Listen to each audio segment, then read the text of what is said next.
সংঘটিত ঢিঙৰ দৰে ঘটনা দুই কিশোৰীক উঠাই লৈ গ'ল 8জন যুৱকে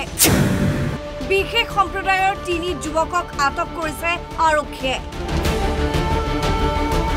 ঢিঙৰ ঘটনাক লৈ ৰাজ্যজুৰি উত্তপ্ত পৰিস্থিতিৰ সৃষ্টি হৈ থকাৰ মাজতে এইবাৰ গোসাইগাঁৱত সংঘটিত হয় অনুৰূপ ঘটনা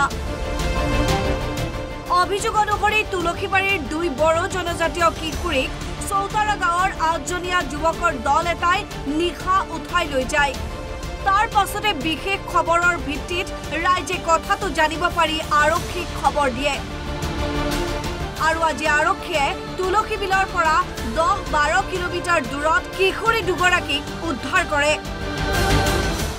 ইতিমধ্যে আৰক্ষীয়ে ঘটনাৰে জড়িতৰ অভিযোগত 3 যুৱকক আটক কৰি জেৰা অব্যাহত ৰাখিছে তেওঁলোক জামাল খান শেখ আব্দুল্লাহ আৰু নুৰ আলম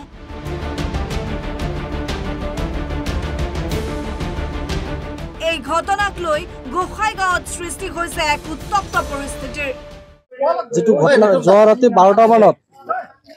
যেটো ঘটনা ঘটিছিল বহুত দুৰ্ভাগ্যজনক আমি আক্ৰাসৰ পৰা এই ঘটনাটোক তীব্ৰ ভাষাৰে গৰিহণা আৰু নিন্দা জনাইছো যে বিশেষ এটা সম্প্ৰদায়ৰ কেইজনমান লৰাই আমাৰ বড়ো সম্প্ৰদায়ৰ নাবালিকা ছোৱালী কেইজনক লাভ জেহাতে হওক বা পলুৱাই নিয়াৰ খাতিৰতে হওক ইহঁতে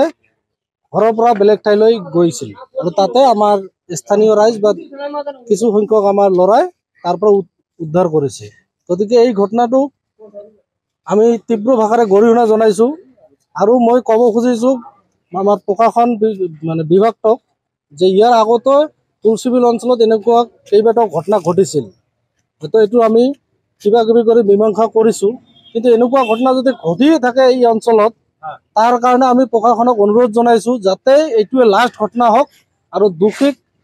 কঠোৰ থেকে কঠোৰতম শাস্তি প্ৰদান কৰিব লাগে যাতে এইটোৱে লাষ্ট আৰু ইয়াৰ পিছত যাতে এনেকুৱা ঘটনা ঘটাবলৈ কোনো সাহস নকৰে তাৰ কাৰণে মই প্ৰশাসনক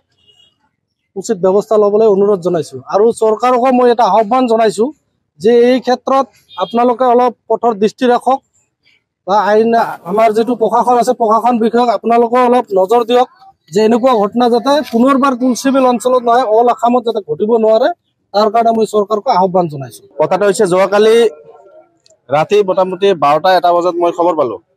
খবৰ পোৱাৰ পিছত মই তুলসীবিল আৰক্ষী চকীত আহিলো আৰক্ষী চকীত অহাৰ পিছত আমি যিখিনি ঘটনা পৰিঘটনা দেখিলো সেয়া আচলতে এক ভয়ংকৰ ঘটনা যে আমাৰ ইতিমধ্যে আমাৰ যেটো কলকাতাৰ যেটো ঘটনা আমাৰ সেইটো ঘটনাৰ লগতে আমাৰ ঢিঙৰ যেটো ঘটনা যোৱাকালি এইটো ঘটনা ইফালে এইটো ঘটনাৰ হুলস্থুল চলি থকাৰ অৱস্থাতে আমাৰ তুলসীবিল অঞ্চলত ইমান এটা শান্তিপূৰ্ণ ঠাই এই ঠাইত এনেকুৱা এটা ঘটনা হ'ব সেইটো আমি কেতিয়াও কল্পনা কৰা নাছিলো আৰু যাতে ভৱিষ্যতে নহয় সেইটো আমি কল্পনা কৰিছো কিন্তু কথাটো হৈছে কিছুমান উদ্ভণ্ডলি মুছলিম সম্প্ৰদায়ৰ লৰাই এই কোন নাবালিকা ছোৱালী দুজনী কালি ৰাতি 12টা বজাত ঘৰৰ পৰা ওলাই লৈ মানে এটা পলুৱাই লৈ যোৱাৰ যি চক্ৰান্ত সেই চক্ৰান্ত তেওঁলোকে আচলতে তেওঁলোকক লাভৰ জালত ফাঁচাইছে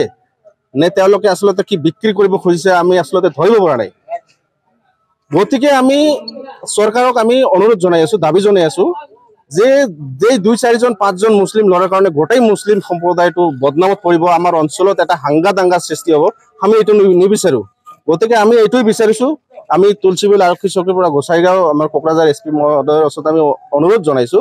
যাতে এনেকুৱা ঘটনা আৰু পুনৰাবৃত্তি তুলসীবিল অঞ্চলত হ'ব নোৱাৰে তাৰ কাৰণে আপোনালোকে কঠোৰ পৰা কঠোৰতম ব্যৱস্থা লওক নহলে অন্যথা আমাৰ 2012 চনৰ ঘটনা দেখিছো 14 দেখিছো আমি এনেকুৱা ঘটনাৰ আৰু পৰিস্থিতি তুলসীবিল অঞ্চলত হ'বলগীয়া হ'ব পাৰে গতিকে তাৰ কাৰণে চৰকাৰক মই অনুৰোধ কৰিছো যাতে এনেকুৱা ঘটনা আৰু নঘটে তাৰ কাৰণে কঠোৰ পৰা কঠোৰতম ব্যৱস্থা লওক গোসাইগাঁৱৰ পৰা Mizanur Rahman Assam live 24 NB news